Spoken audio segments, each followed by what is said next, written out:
Are you a business owner looking for real advice and input? You're in the right place. From concept to launch to growth, funding, and beyond. Welcome to Startup Hustle with your hosts. One once sold a business for $150 million. The other, the author of $1 Million Bedroom. Here are your hosts of Startup Hustle, Matt DeCoursey and Matt Watson. 1, 2, 3, 4, 3, 2, 1. 'Cause no one can do it like we do it, like we do it. And we're back. Another episode of Startup Hustle. Matt DeCoursey here with Matt Watson. Hi, Matt. What's going on, man? Oh, I'm trying to figure out how I can get together and teach people a little bit more about all the stuff that I know, maybe the stuff that you know, maybe a way to just kind of share things in a productive manner, but I'm struggling to find a technology piece that's going to help me do that. Do you think we can get something worked out?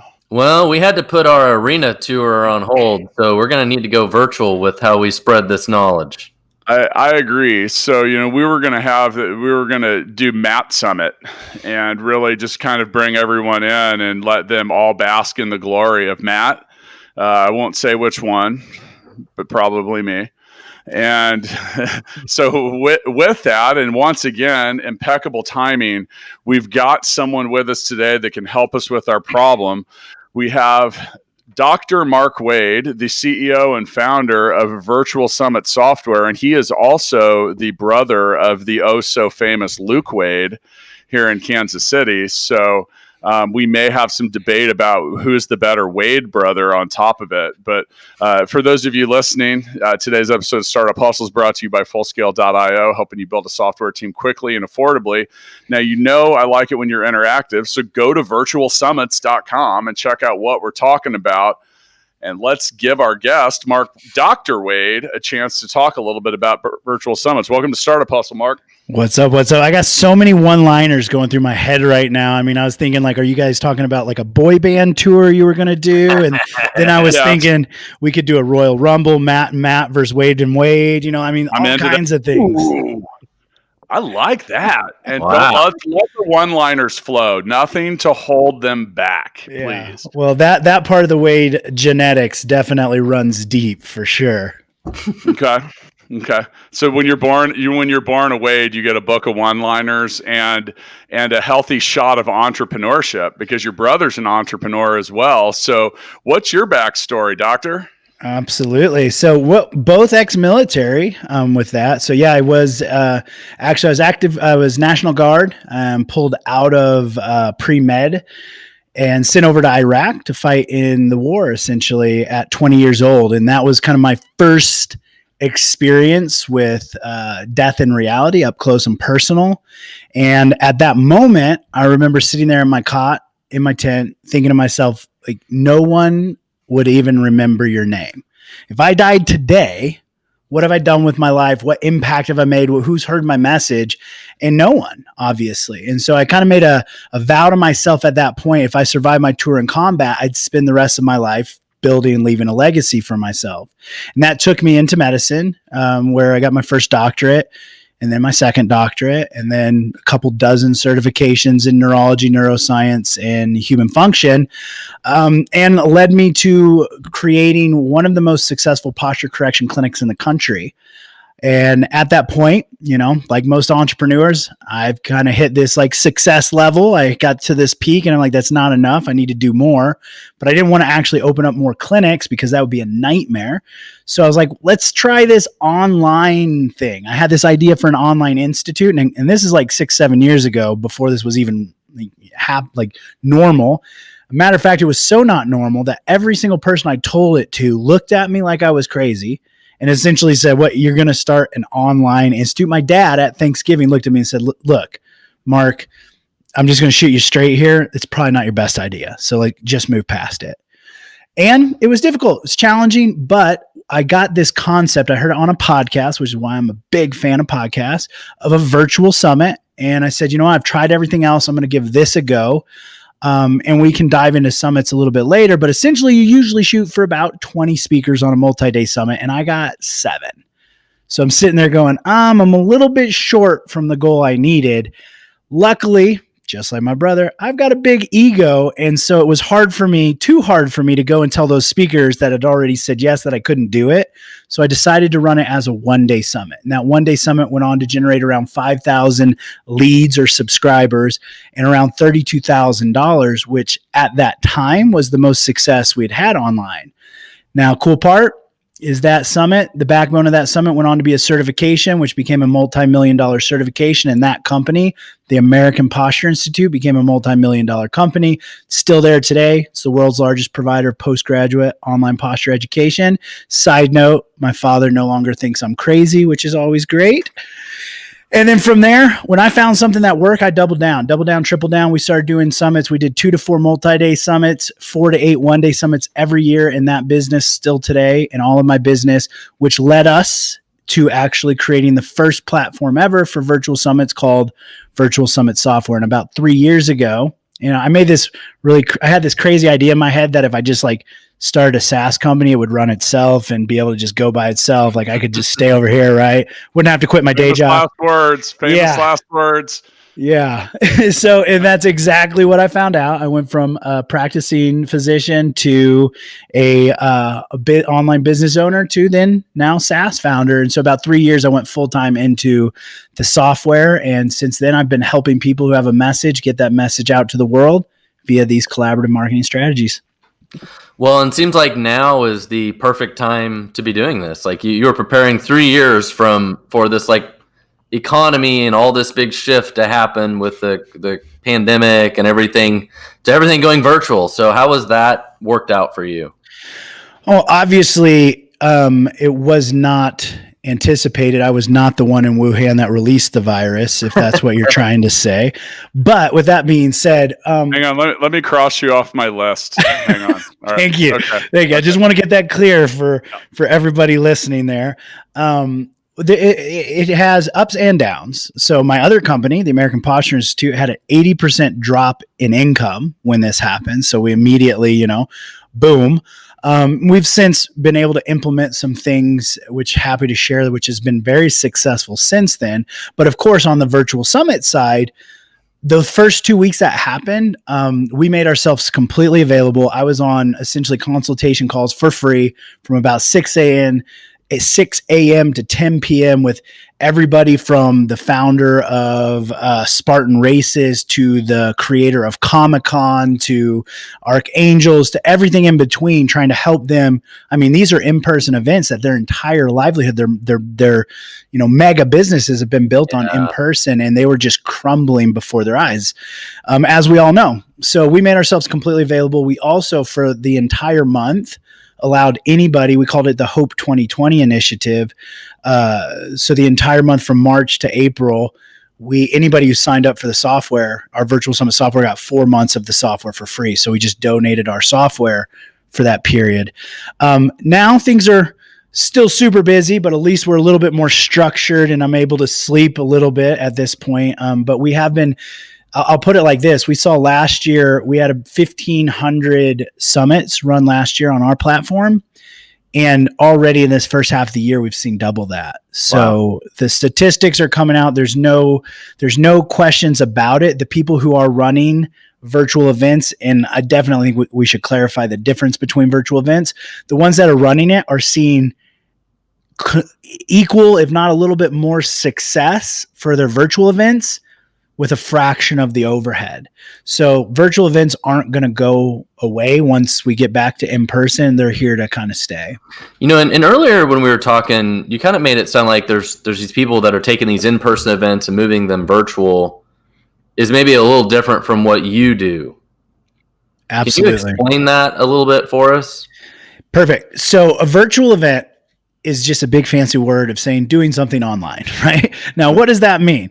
So we have now, and these were very few and far in between pre-COVID, but now even in my business, we have a virtual mastermind. We had to cancel our Puerto Rico masterminds, which is a shame, and take it virtual because we can't get in person. So now we have that virtual.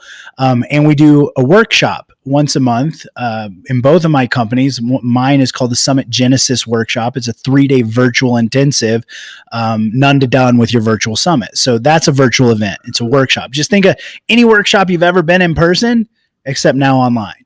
Now, the biggest ones, what you were just talking about, Matt, and I'll let you all decide which Matt I'm talking to in general when I say that out loud, is we've seen a lot of people with in-person conferences, like think of like, Tony Robbins conference or the 10X Grant Cardone, whatever, go, okay, let's take these virtual. Now, so that's a live streaming conference, meaning it starts at 8 a.m. It goes till 5 p.m. There's a speaker that's live. It's, this speaker one's live, then speaker two's live. You typically pay to get access to that. And if you miss it, it's gone. If tech breaks, it's gone. If the internet doesn't work. So there's a lot of things that go into that. So those are live streaming events. And so what your platform doesn't do live streaming events. It's all like pre-recorded stuff or online content. So our platform will handle live streaming, but a summit historically and traditionally is a set of pre-recorded interviews that solve a problem or series of problem over a set period of time. Okay. And it's free to attend. So that's kind of like the big differences here is that yes, there's live streaming. It's probably 80% pre-recorded, 20% live on a summit. It's free access. So the speakers are typically promoting it to their audiences, generates a big audience. The reason we call it a collaborative marketing strategy is because everybody benefits from, like, speaker one benefits from speaker, two sharing it as well as the host. And then once it ends, those sessions are locked down. Unless you purchase, for example, like an all access pass or something, and then you maintain access to the videos. But people that use your platform, they can charge for people to attend and stuff too. Absolutely. Yeah. The platform, the thing I try and say, we can do everything a live streaming conference if you wanted to do that, but that's not our wheelhouse. We specialize in virtual summits. We have live streaming. You can do paid. We have premium, like 1-day summits, for example. I just wanted to iterate, live streaming conference, there's a lot of risk involved in those as well. You really should have a pretty big team helping you. Whereas a lot of virtual summits have been people's road to success. They were a one-man show. They did a virtual summit, generated an audience of 10,000 and now have a 6-figure business, and then can go hire teams and move that business along versus you're not going to jump into a live streaming conference as a solo show.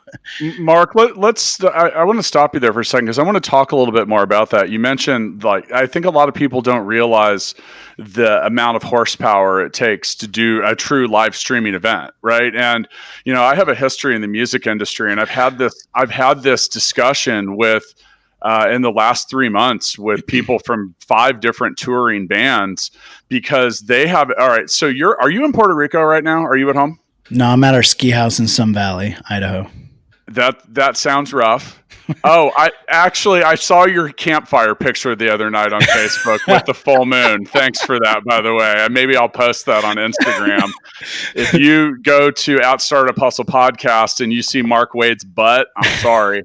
Because yes, that was on Facebook. I'm finally figuring this social distancing There's thing nothing out. better than scrolling down my feed and seeing a man's ass right there that I didn't ask to see. It did have a happy face over it. But okay, so I've had this discussion back to live streaming stuff, but it's remarkably bandwidth intensive. There are matters of latency and goofy little things. And by the way, I asked you if you were in Puerto Rico. You are our first guest that calls Puerto Rico home. Love San Juan, beautiful city, beautiful place. But as many people know, there's been some infrastructure issues there, and that could affect bandwidth. And I asked because I'm seeing a little latency in our video feed, and I didn't know if that's where you're at. But so the live stream thing, you talk about having a big team, you got to have a lot of bandwidth, you got to have a lot of horsepower, and you don't have any room for error.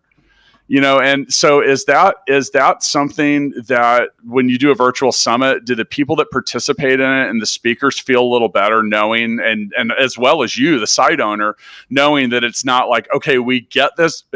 Well, with live streaming, you get it. It's a yes or a no. You got it right or you didn't. So, I mean, what are some of your comments about that? And we run virtual live streaming conferences as well. And this is not a Facebook Live. Okay. So let's just clarify. It's not as easy as going live on a Facebook Live, although that could be interesting. And when we run these, like, for example, I don't know if you're familiar with Tucker Max from I Hope They Serve Beer in Hell. He runs a company called Scribe now. So we consulted with them. They were doing a virtual conference / workshop. And I said, look, you need to have double everything. You need to have a backup everything. You need to have a backup computer. You need to have a backup microphone. You have backup earphones. You have backup internet, every single thing. And for example, if we were in Puerto Rico, I have that. I have 2 internet sources. So if one's not working, I can switch over to the other, because something will inevitably always go wrong. No matter how much you prepare or plan in advance. That's tech and multifaceted, complex things in general. But with a summit, as you were just saying, Matt, is a lot of it, there's not this huge amount of stress that, because you can test it. You've got it all set up. You may have a couple lives, but the entire event doesn't revolve around that one live happening. You still have the other 80 to 90% of the event that you already have tested and know is going to work. And then for your speakers, I mean, trying to schedule and organize a live stream conference is super challenging, because you've got to get every speaker to be available there at that time and show up. And I can tell you, as a host, having hosted live stream conferences, sitting there looking at my phone 5 minutes before that speaker is supposed to pop on live and going, where are you? It's hard to even focus on your event because you're like terrified the speaker's not going to show up. So you have to have backup speakers on those as well. So there is a much different level of it's similar like a music festival or something. And the thing is if 5 minutes long or short somewhere else, and you got to figure out what you're going to do in the middle, because it's easy to lose people's attention. Like 5 minutes doesn't sound like a long time until you sit there and watch a clock for 5 minutes. And if you're trying to keep people interested and you can't, it feels like a damn eternity. So, okay. Little shift here. So Mark, I'm a big fan of Mark Wade, because I think you and I have a promoter gene about us that I spot in you, that is very natural for myself as well. You have done a very effective job at promoting virtual summits. And once again, go to virtualsummits.com, check out what they do, because if you're a content creator or someone that has something to say, you want to look into it. It's a great way to grow your business. And Matt, we should probably host the summit. Yeah, that's what I was. Yeah, we probably should, because it would make a lot of sense and talk about the different things we can do. But you launched your own podcast, which I noticed, and I've known you for about a year, a little longer and had talked with you between you and Luke. And I remember when you were launching the podcast, and you got picked up by the new and noteworthy, which is a tip of the cap from Apple. That's like a spot on the marquee.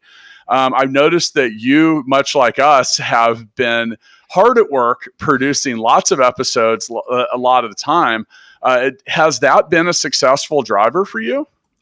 Unbelievably. I had, one of my best friends is John Lee Dumas from Entrepreneurs on Fire. So another very well-known podcaster. I had this bird in my ear for a while saying, Mark, you got to do a podcast. You got to do a podcast. Got to do a podcast. And I'm like, all right. Finally did the podcast. And it has been one of the top driving factors for our business in general. Most of the people who end up coming and doing business with us have spent a period of time binging out on the information on the podcast.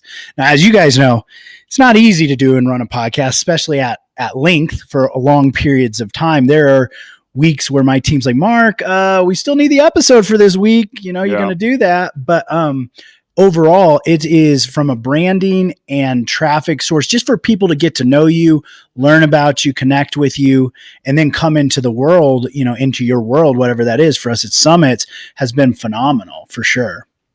Yeah, and that's something, I've talked to a lot of people. I'm sure you get the same questions, because everyone wants to have a podcast, and then they realize it's a lot of work. I mean, for us, we're in a fortunate situation, to the sponsor today's episode, Full Scale, Matt and I own.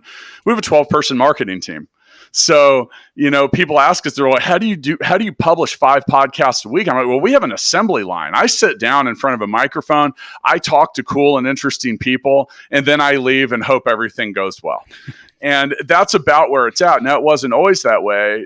Is a similar process something that it can be, well, do you do something similar with your podcast, but is that also something that would work when it came to creating content for a virtual summit? Yeah, this is my second podcast. My first one was in the health space called The Council on human function, which was also a top show for a long period of time on iTunes. That one I did manually. Like I wanted to, like in everything in my business, I want to know how it works for a period of time. Yeah, Once me I know too. how it works, then you can delegate it. Right. Yep. But when I went into Virtual Summit Podcast, I had no intention of jumping back into the driver's seat and doing all the work that goes with it, in the sense of like editing the soundtracks in and the intros and the outros and all that. So I agree with you 100%. It's phenomenal to have that. What I will say with virtual summits, there's different components. If you're thinking of like the video, like let's say we do an interview like this, summits is going to be video, not just audio. So you're going to have video. You know, you can do things like Fiverr. That's how I kind of started. I mean, I did all of it myself for the first, summit. After that, it takes a lot of time if you're going to do it all by yourself. But you got things like Fiverr that can help you, like just with like an intro, outro type of clip on your interviews. Other than that, what's really cool about it, and maybe from promotional standpoint too, like you could get a graphic designer on something, like if I tried to design something graphically, it would look like a third grader built it. So we would just not go there. But from the rest of it, there's really not much you have to do other than typing information in if you're using something like Virtual Summit software, because it's like having a VA on your team. For example, speaker management. Once you get speakers to agree, you put them in the software reaches out to them, reminds them, hey, please submit your bio, your headshot, et cetera, all the way to having your pages and running the summit for you. So other than like a video editor and maybe a graphic designer and maybe a copywriter, if you don't like doing copy, to write some emails, those would be the additional components. So as you're aware, we own a software platform partnered with your brother. Mm-hmm. And one of the things we came into that after he had been doing it for several years. And one of the things when I sat down, I meet with him regularly, and I've been very adamant about onboarding and getting people set up. So is that something that it sounds like you have taken that same route? Like you got to walk people through the whole setup. At virtualsummits.com, when Matt and I want to do our summit, is it going to walk us through every step of the process and hold our hands? Because we don't like having to figure shit out on our own, right, Matt? No. Show me the path to enlightenment. We'll make sure that it is as simple. Yeah, it is. There's guides, there's product tours, and the whole point, like the whole tagline on Virtual Summit software is it's never been quicker or easier to host a summit. Like when I made the Virtual Summit software, my number one kind of thing that I said, like it has to do is it's got to be so easy that my partner can use it without asking me questions. Dr. Krista, she is about as tech literate as it comes. And so every single time there's a tech thing, it's usually, hey, Mark, can you come help me? So with the Virtual Summit software, my litmus test was she can use it and not need my help. And she does. She runs several summits all by herself every year on that. So pretty sure two smart and handsome dudes like yourself. 5 or 75, a 5-year-old or a 75-year-old should be, and that's my dad and my daughter. So it's like the daddy-daughter test, but it's a good point, because the thing is everybody. Okay, so virtual summit. While the world's familiar. The word Zoom, Matt, we can't call Zoom a startup anymore because its name has become a verb. Oh yeah. We determined we were trying to figure out when a startup isn't a startup, and my wife brought this up. She says, if the name of your company is a verb, I think you're not a startup, because hey, I'm going to Uber there. Yeah. But so virtual summits is something. I mean, the idea of video conferencing has been around for a while. I like the summits thing. I like the setup of that, but that's new to some people, and many people are intimidated by, well, even just being on a podcast. And part of us, like we can, for those of you listening, we use some software called Squadcast. We can see each other. I don't publish the video on these because people don't really care what we look like. I was wondering why you weren't wearing any clothes. Well, yeah, I mean, Watson hasn't had pants on for like 60 episodes, and then started doing the online stuff, so it was weird. But so what kind of, how, people are video is exponentially more difficult than audio for a lot of different reasons. This could be lighting, it's the file sizes, it's what you got to go through, it's editing and all this other stuff. What do you guys do to help people feel a little more comfortable about being on camera? We always joke that our faces are made for radio. But here's the thing is when you turn on that red light, a lot of people freak out and they don't feel very comfortable in front of the camera. Is there anything you guys do to help ease that anxiety? Essentially, any piece of the summit process, we have some kind of training available for it. Everybody's at different realms, right? We have some people that come into the summit space that have done 200 podcast episodes. So they're like, I'm cool when it comes to interviews. And there's other people that come in, they're like, I'm tech genius, but I need help with the interviews. So the podcast was one of those resources, right? Essentially, every time I get a question a couple times, I create an episode on that. And now I have a resource when somebody asks hey, how do I create my summit offer? Well, I have an entire episode walking through every single aspect of a summit offer, what makes a good one, what makes a bad one. But we also do a lot of video training as well. So for example, with video, interview, etc., we have a program, completely free training called Interview Like a Pro. And it walks through all of that. How do you create your perfect intro? How do you prep like a pro to prepare for the interview? What is, how do you set up the equipment aspect? What are your options? So, when it comes to anything like that, especially now after several years of being in business and hearing all of the questions, we have some kind of free training for almost every component. And then of course we have our higher level paid stuff as well. But from a getting people's questions solved and making them feel comfortable to be able to do a summit, we have resources available for them. So I've got an important question here. So I'm thinking about my company, Stackify, and our customers are software developers, and we do a bunch of stuff around application performance. And we could host our own virtual summit, right? So I'm thinking in my head, how would we use something like this? And so one question I have for you is, how much content does somebody usually need to host a virtual summit? Is it 8 hours? Is it 20 hours, 40 hours? How much content do I need if I'm going to do this? Depends on which type of summit you're wanting to run. So we have a multi-day summit and a one-day summit. A multi-day summit is anywhere from about 3 days to 14 days with anywhere from about 20 speakers upwards of 80 speakers, with 35 being the most common. So usually those sessions are 30 to 60 minutes, right? Okay. So you multiply that. A one-day summit is just like it sounds. It's 1 day, but it's not a full day in content. It just means your audience has 1 day to consume it. Now, these are pretty powerful because it overcomes this issue that we're all dealing with called attention span, right? Yeah. So sometimes people look at a multi-day summit, they're like 40 speakers over 5 days. I don't have time for that. So they don't engage at all. But with a 1 day, we can solve a specific problem in a specific amount of time. So learn Facebook ads in 1 day. Now, it has anywhere from about 5 speakers to 15 speakers, with 8 to 10 being the sweet spot. So again, 30 to 60 minutes times about 8. So the other question I had for you is, could I create a summits like this, and then can that almost be training material that my customers or users could consume at any time? Or is this really a 1 day thing and it's gone? You're so smart over there. Look at you. Yeah, no, we like to say Matt is really smart on the podcast. Matt is really smart. Yeah. Yes. Thank you.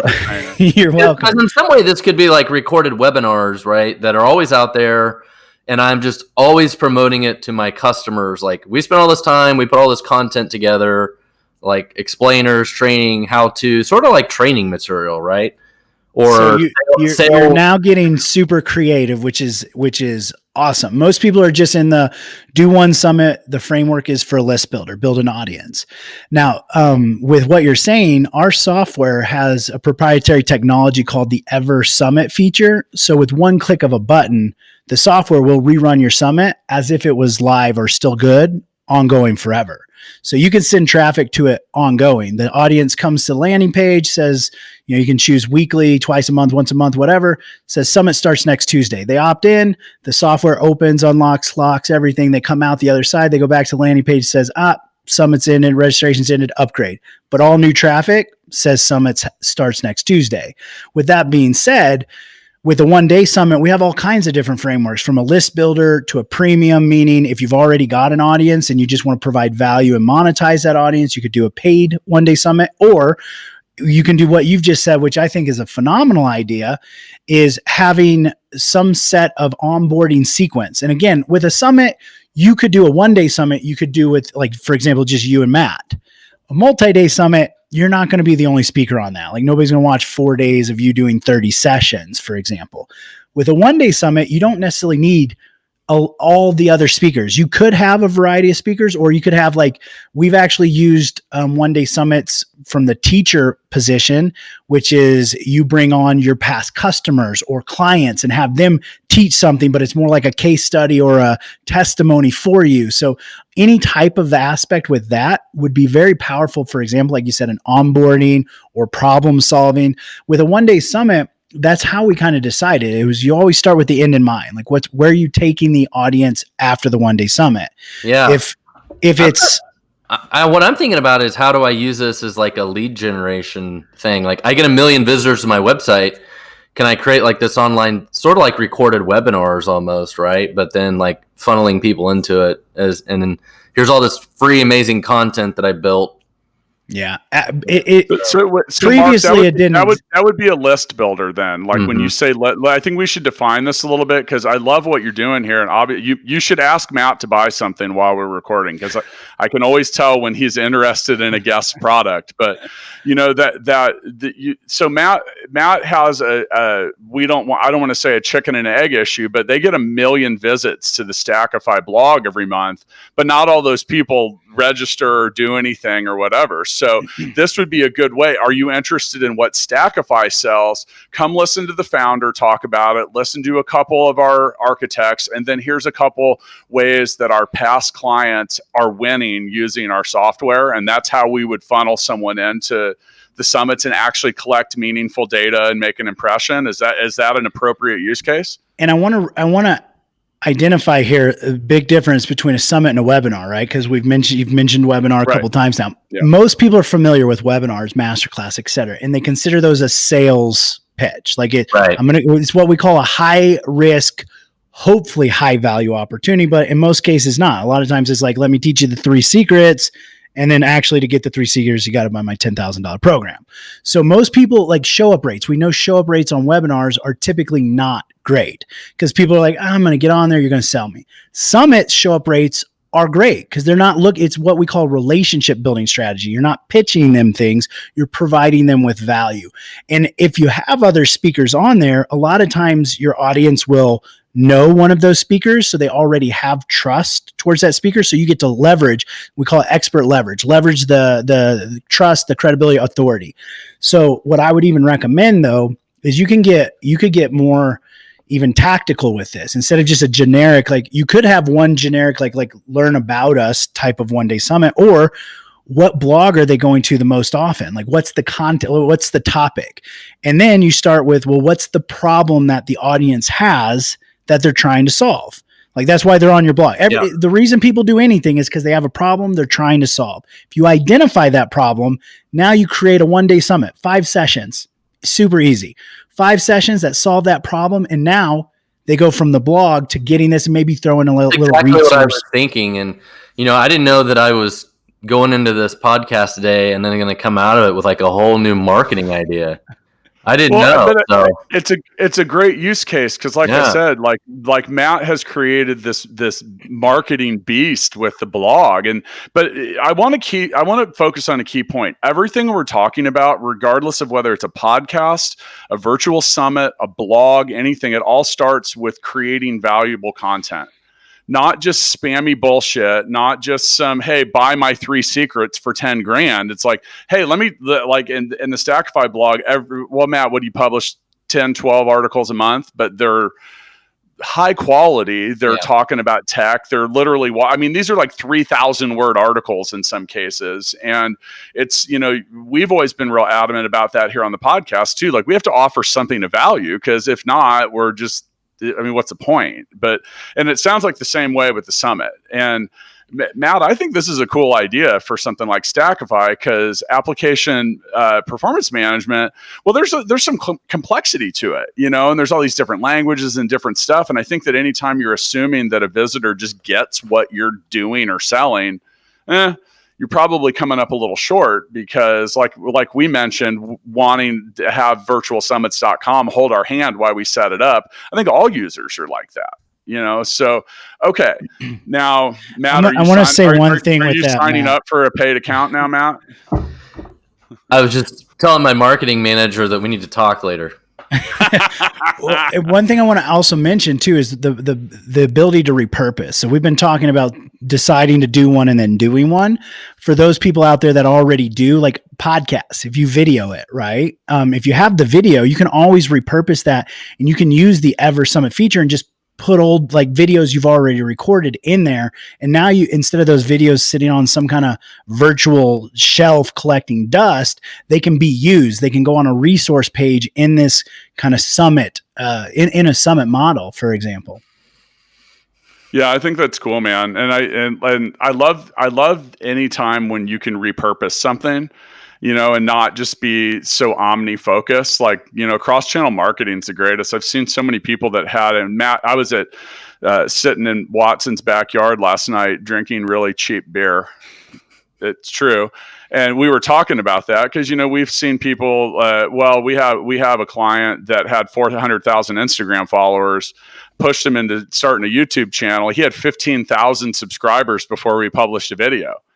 Wow. But that's that pushing things. You got to figure out where you have synergy, where you have assets, and digital assets are really important. I love the fact that you could, you know, create many of them. And I think the summit thing too, I think the structure, and that's something we struggle with, I'll admit it, at Full Scale, because, you know, we're all of a sudden we have coming close to a couple hundred employees. We're talking about how to train them, how to keep all these digital assets together. What matters to one person is not even interesting or useful to another. And it's like, next thing you know, you're like, shit, what do we do?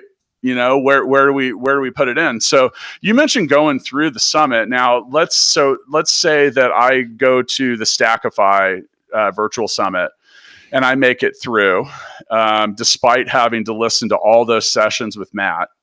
I still made it through, and I'm still focusing. Now, does Virtual Summits have a way to know that I watched, and like actually maybe if I was there for an employer or anything else, like certify me or anything like that? You mentioned having some training and some different stuff before. I wasn't sure if that's something you offered as well. So the software would have a way to, one, monetize, so they can buy the All Access. You could offer whatever you wanted on there.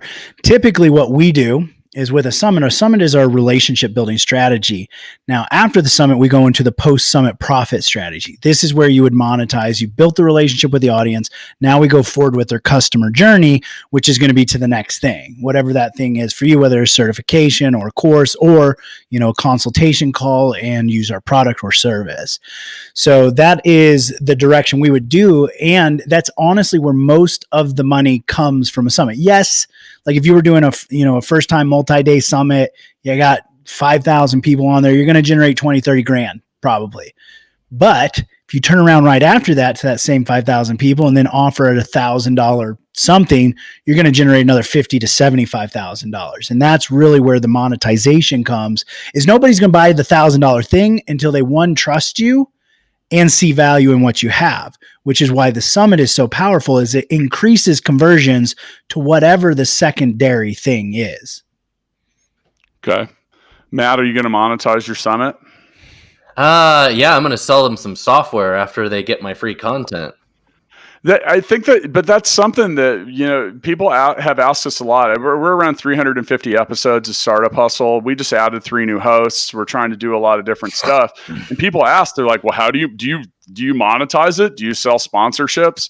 No, but we made a hell of a lot of great relationships. We plant seeds everywhere we go. Now, the forward model of the Startup Hustle podcast will include some third-party sponsors, but, you know, overall, like, I mean, that's the key. And I think that too many people that want to be content creators are hung up on trying to monetize it first. I'm going to give them the needle and sell them the drug, man. Create something of value, build your tribe, let them find as much value in each other as they find in you, and then have the discussion about monetization. Because, No, I mean, I gave a speech last fall on how to start a podcast, and about 100 people were there. And this is at Global Entrepreneurship Week. And I looked at everyone at the beginning and I said, who's here to learn how to create a podcast because they think that they're going to monetize it and it's going to be what they do full time? 80% of the room raised their hand.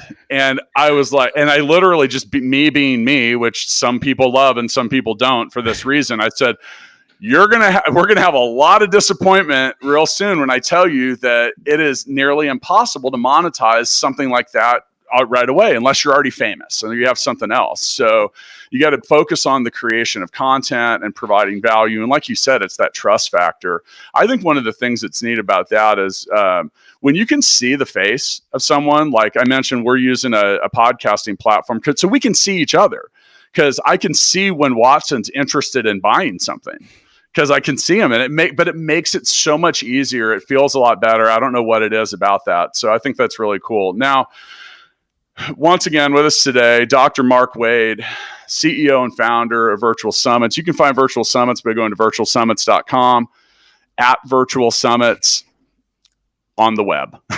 Let's say it's out there. So also, if you get a chance, check out Mark's podcast, the Virtual Summits podcast. I think you're about 160 episodes strong. Does that sound about right? Yes, sir. Yeah, really, really doing well with that. And, I really want to say for those that are listening, Mark's someone to follow on social media. I'd go check him out. You do a lot. You show up and you're doing the right things, Mark. And that's not always easy to do, because if you're going to create a following, you're going to create a listening base, any of that, it takes time. It just takes time. So, unless you already have the audience, but it took time to build that one too. So the overnight sensation is not a real thing. But yeah, you're doing a lot of great stuff. Now, we end episodes of Startup Hustle with what we call the Founders Freestyle. We're going to pass the mic around, and Mark, we'll start with you. We got into the product and everything else, but I'd like it if we could all go around and give future hopeful founders some advice about something tough that we have learned or you have learned through building virtual summits. And we'll kind of parlay off of your comments. But, from having talked with you about this for over a year, I know that, the struggle's real for all of us on many days. So I'd love to hear some of your comments that could be passed on as valuable content to someone else.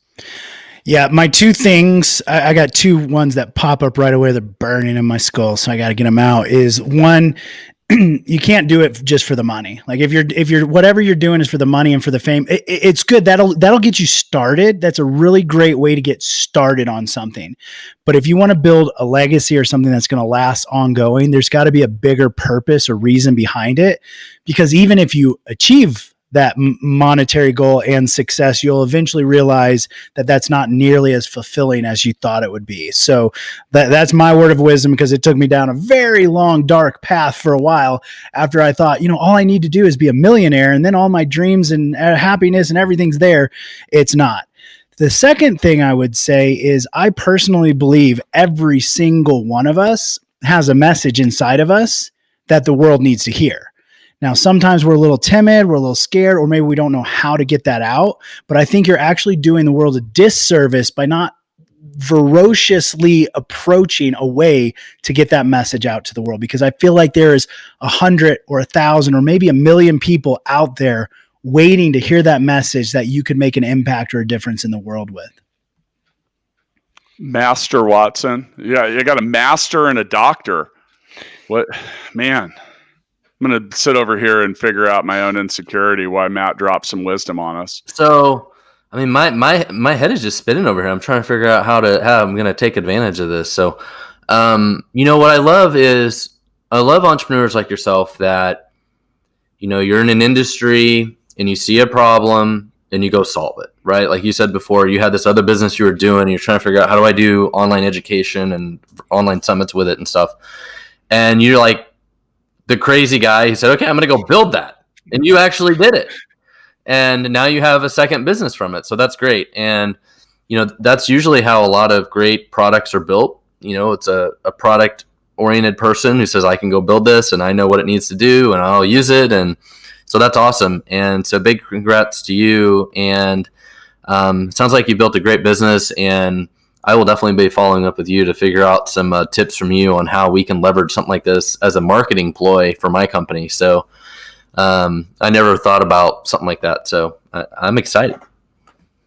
You never know what's going to happen when we hit record here on Startup Hustle. So, once again, Mark, I want to thank you for joining us and being a friend and being a supporter of what we've done and what we do as well. And really happy to get you on to talk more about this. I think that you hit the nail right on the head. And that's what I was alluding to when I talked to a group of people. Like, if you're getting into this for the quote money, you have the wrong reasons for doing it. I've had a lot of people ask me over the years, how do I make more money? And my answer is always, don't focus on money. Because money's a byproduct of mastery of something else, which is how that, get good at something, make a difference, wake up and try to, like I said earlier, do the right things every day, which is hard.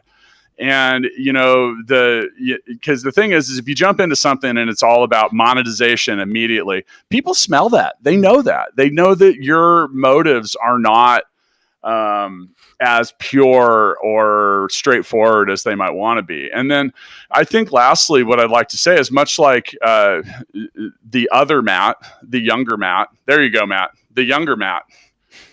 You never thought that would be such a compliment. I turned 45 this week, so I'm midlife crisising, I think. But I mentioned with that age, try something new, right? Always try something new. Like test. Maybe this is the Rosetta Stone for you turning more people into active leads or subscribers or users. Really, in the end, when it comes to recording content, sit down, make a list, talk in front of a camera, talk in front of a microphone. If it sucks, delete it. It's simple, but take a chance and try something new. I think Nike said it best when they say, just do it. Just get out there and try it. And I also want to commend you on being an entrepreneur that sees a problem and solves it. I have at many points in my life judged whether or not I had a good idea by how many people told me I was fucking crazy for even trying. And in some ways, the more people, it depends on who's telling you, but I have a list of people. If they tell me I'm crazy, then I know I'm onto something. So if you feel you've got the solution, you got to take a chance. I've seen you bootstrap this whole thing and really pick it up. And like I said, show up and do those right things every day. It's a marathon, not a sprint.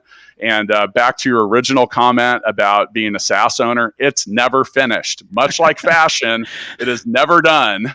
And if you're going to start a software as a service business, don't go into it thinking that you're going to build a piece of software and then walk away from it and let it and milk cash out of it for years to come. It's not the way it works. So, any closing arguments, kids? Yeah, I'd say you nailed that right there. That was, and I always say one of the things that one of my strengths or benefits in my personality is my naiveness. If I knew all of the thing with everything I've ever done, if I would known in advance how tough or difficult it was going to be, I probably would have never done anything. So I am fortunate that I just jump in and do stuff without thinking. I have my partner who's more of the analytical person who, we're like the yin and the yang there, but definitely. But I will say this though, SaaS is difficult. SaaS is tough, but it is also, there's something so magical about it. I still remember when I had that idea became something I could actually touch on my computer and do. Like, it is a phenomenal thing. But I appreciate both of you, Matt and Matt, for letting me be on here. I think we've settled this by far. I am obviously the best looking Wade in Kansas City. And definitely do not go look at Matt's Instagram. You do not want to see my campfire picture. Well, no, I'm going to put that on the Startup Hustle. Okay.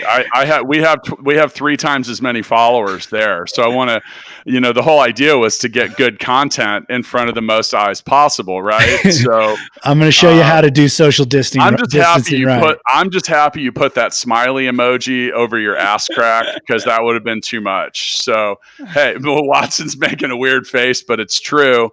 Yeah, I mean, it wasn't what I was expecting, but I feel so much closer to Mark now. I have to go because I got to go get that image out of my head. I will see you guys next time. See you. Yeah.